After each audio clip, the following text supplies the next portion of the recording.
Thank you very much, hvala. Hvala organizatorima na pozivu I na mogućnosti da održim ovo predavanje. Kao što je moj profesor Todorović rekao da je on naučio engleski i da će nešto da kaže sljedeće na engleskom, tako ću ja da ovo predavanje održim na engleskom. Thank you for the introduction. I am working for the University of Hertfordshire in the UK, and I run a zero carbon lab there. And what I'd like to do is tell you a little bit about top-down and bottom-up modeling, and then I'll come to how we link that into swarm behavior and modeling computational fluid dynamics for that. First to tell you that in the year 10th of August, a Millennium Bridge was opened in London, and to mark the millennium, and it was designed using a top-down approach, using finite element method. People started crossing across this bridge, and it developed a lateral wobble. It started shaking, and it was closed on the same day, and it was closed for 2 years for redesign and retrofit. Why did that happen? Because this method that was used, computational method, didn't actually take into account nonlinear dynamics, nonlinear dynamic behavior. Similarly, air movement in buildings is modeled using Navier-Stokes equations, which are top-down method. They represent the system as a whole and generate a large solution space. And there's no complete solution to this system of equations. They were invented 150 years ago, and we are still using them. So this top-down approach requires considerable user preparation time and considerable CPU execution time. And air and building materials do not actually have cognitive capabilities to solve systems of equations. So why should we interpret natural processes in an unnatural way? Just to give you the sense of the scale of the systems we are dealing with in everyday life, if we say that the state space of the system, D, is equal to the number of states of each system component raised to the power of number of components, so this is the total number of states that the system can take. And if, for instance, we say that number of states for each component is equal to 5, just like in this image here, if these are components that represent birds or fish, they interact in 3 different ways with each other, in one way with the boundary and in one way with the obstacle, so that's 5. And there are 64 particles here, so 5 to the power of 64 is a very large number. And if this number, for instance, represented seconds, then if you divide that number by 3,600, by 24 and by 365, you will get quite a large number of years, hyper astronomic number of years. A top-down model cannot simply model this, but a bottom-up model of this actually works on my laptop. So I'm just going to run it quickly to show you how it works. Okay, so 64 components interacting with each other and with the boundary and with the obstacle, and they're running in real time, and we are dealing with hyper-astronomic complexity of the model. We cannot do this with equations, but it works in nature, and actually works here on my laptop using bottom-up approach to modeling. Okay, so let's close that for the moment. Leave that on one side and carry on. I, in the past, used cellular automata to model airflow, using the same approach, a bottom-up approach of interaction between components. And here you can see that, for example, you can create a room and you can edit the walls, ceiling, whatever, and you can create interactive airflow, and you can use that with organic structures or organic forms. But at the same time, I wasn't very happy with the fact that these cells were densely packed and didn't allow for some more exploration of other capabilities that we are looking for. That's what led me to explore swarming. And swarming is a term that describes collective behavior of animals. It is characterized by self-organizing patterns of astonishing complexity, and it arises from the simplest of local rules applied on an individual level. And Reynolds, a computer scientist in 1987, actually came up with 3 rules that define flocking. So flocking is actually referred to as swarming, a movement of birds. Shoaling is swarming of fish. Herding is formations of 4-legged animals. And swarm behavior of insects is simply referred to as swarming. So the objective of this research is to develop a particle swarming model using the rules of separation, alignment, and cohesion. These are the Reynolds' rules. And then to eliminate the conscious actions associated with swarming rules as the first step towards computational fluid dynamics modeling. And then to implement principles of physics on each swarm particle, including Newton's second law, thus creating the rules for computational fluid dynamics modeling, and then to qualitatively compare the swarming CFD approach with a traditional approach, and to ascertain the steps towards further development. In previous work, flocks, herds, and shoals were published by Reynolds in 1987. I worked with my team on applying similar methods to modeling of civil engineering structures. Flow of traffic was modeled in 2010 by Deng, Tong, and Zhang. Fluid flow modeling of heat exchanges was modeled in 2010 by Rao and Patel. River flow was modeled by Gupta and Ganti in 2011. There's no evidence that swarm behavior has been applied to CFD modeling before. So the swarming rules that Reynolds discovered were there are 3 of them: separation, to handle particle-to-particle collision, detection and avoidance. This is a subconscious rule. Cohesion, to target average position of the immediate neighborhood within the swarm, and thus form a group together with the other particles. This is a conscious action. Alignment, to adjust own speed and direction in order to match the speed and direction of the neighboring particles. That is also a conscious action. So the method now involves 2 phases. Phase 1 is to develop swarming model using all 3 rules. And phase 2 to replace conscious rules with Newtonian physics on a particle level and compare result with conventional CFD tool. And in doing that, I used 2 modeling environments. One is Unity Games Engine, and this is a room in Unity Games Engine that I used.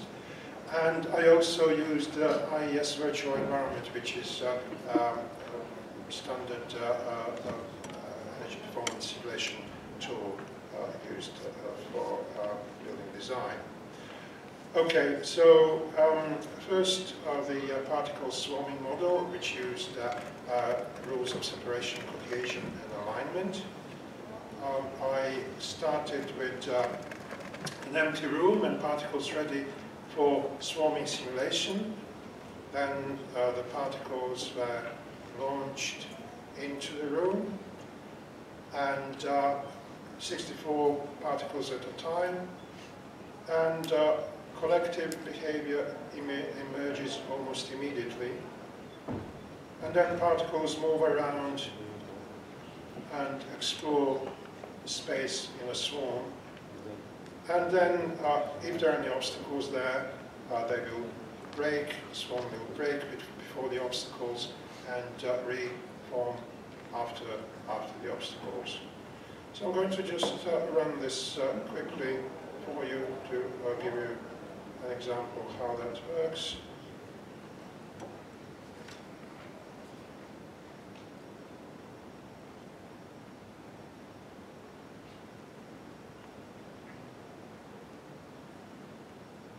Okay, so here we go. I launch the particles and they form a swarm, and then they just explore the space and avoid boundaries, avoid obstacles. And this model has been formed almost immediately. This is an interactive model running in the real time. Okay, we'll close that now. And we now go on to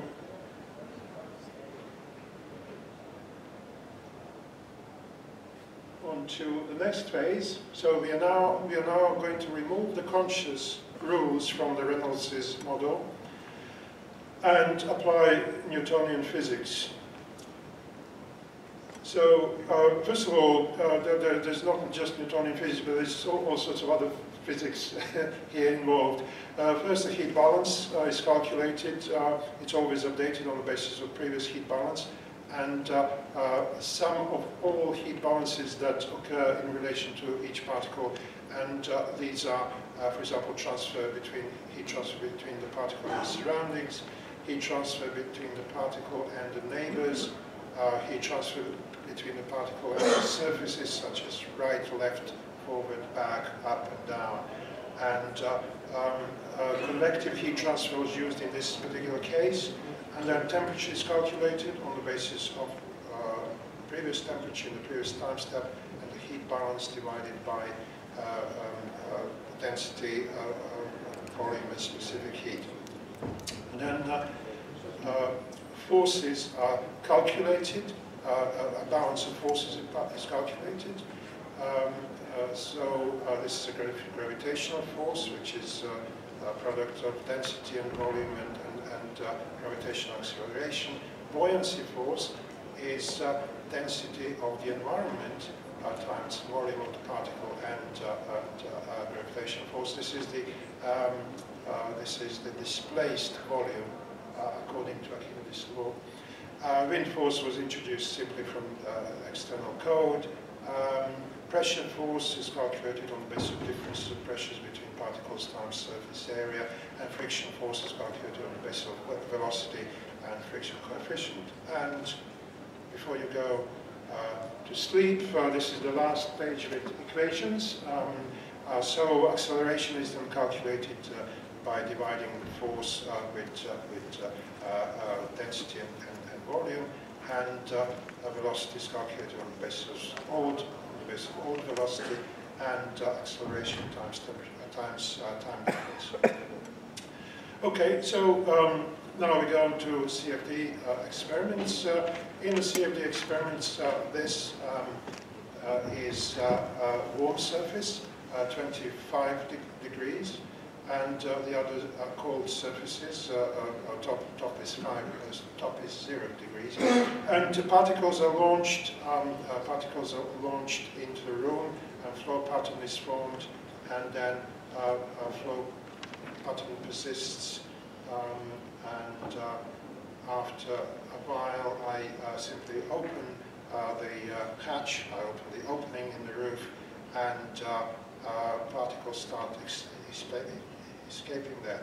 What I also wanted to point out here is that as the particles get to the warm surface, they gain heat, then they rise, they lose heat when they get to the cold surface, and they circulate like that. And there's a dynamic behavior that starts happening almost instantly. And again, I'm going to run this for you in the real time.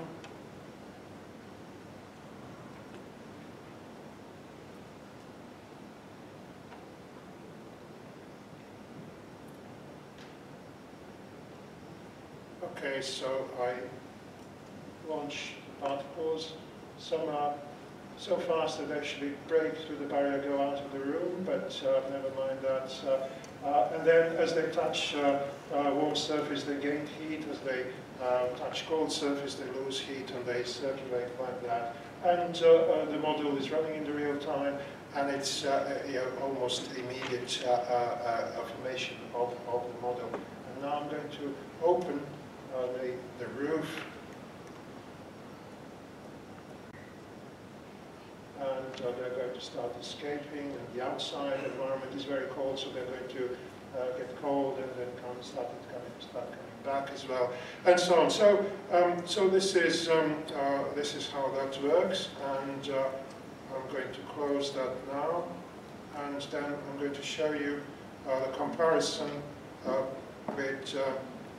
with conventional CFD simulations.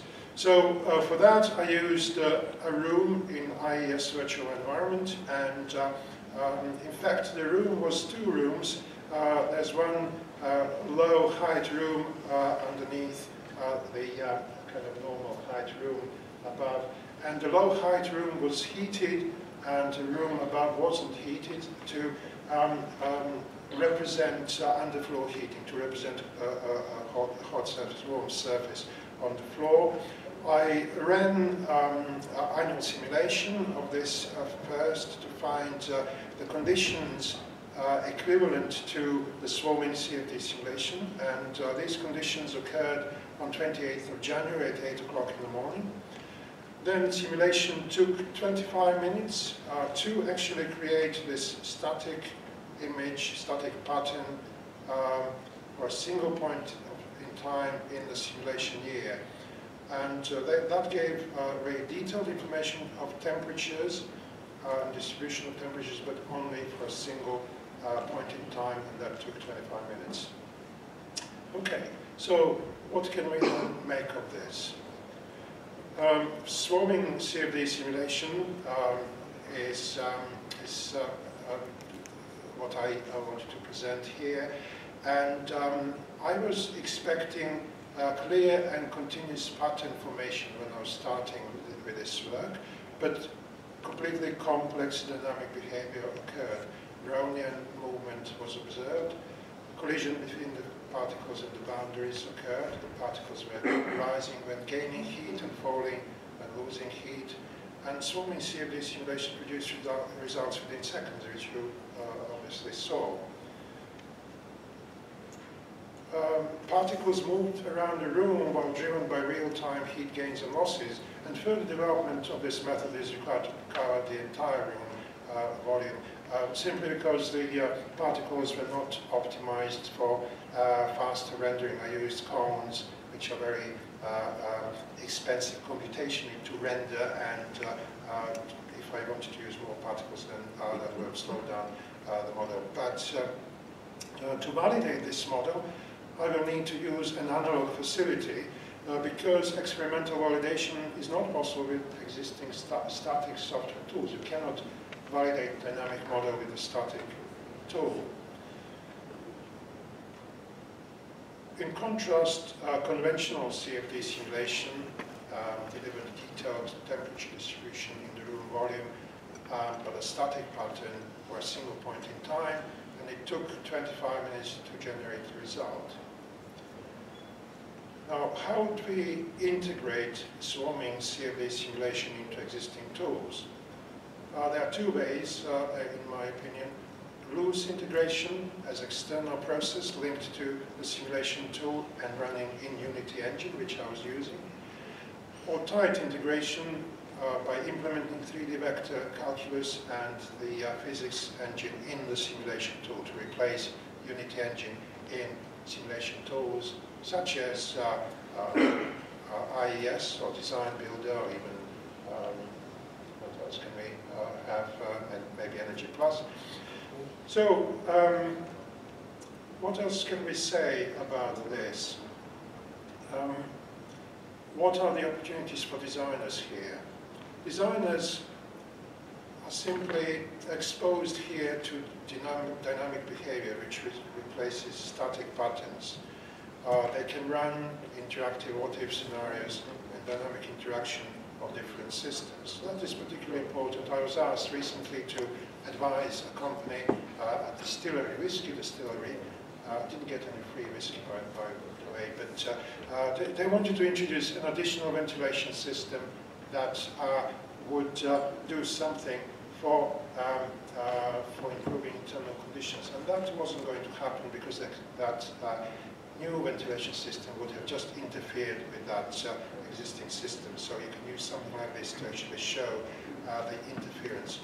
Now this would empower designers to solve complex airflow problems and give greater insights into natural processes instead of frozen patterns.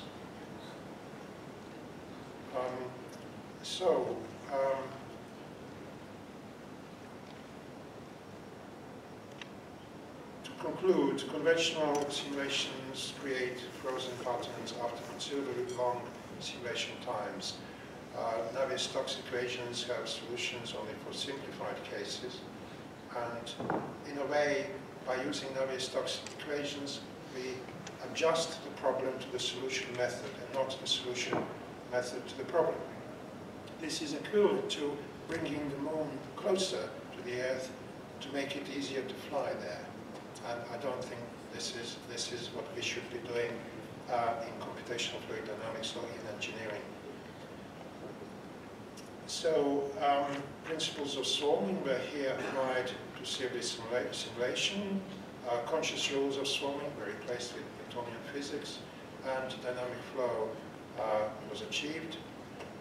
This approach requires further development, but the proof of concept has been made. Swarming particles can be used as a starting point for bottom-up modeling of computational fluid dynamics. And the main point that I really want to say here is that we may be partially blinded by the conventional methods that we use to model physics, model nature. These are an interface between nature and our perception and understanding of nature. And this research makes a case for investigation of alternative methods for modeling nature. Air doesn't do computation to solve Navier-Stokes equations in order to know which way to flow, so why would we? Thank you very much, and you can find further information here on our Zero Carbon Lab website and in my book on designing zero carbon buildings. Thank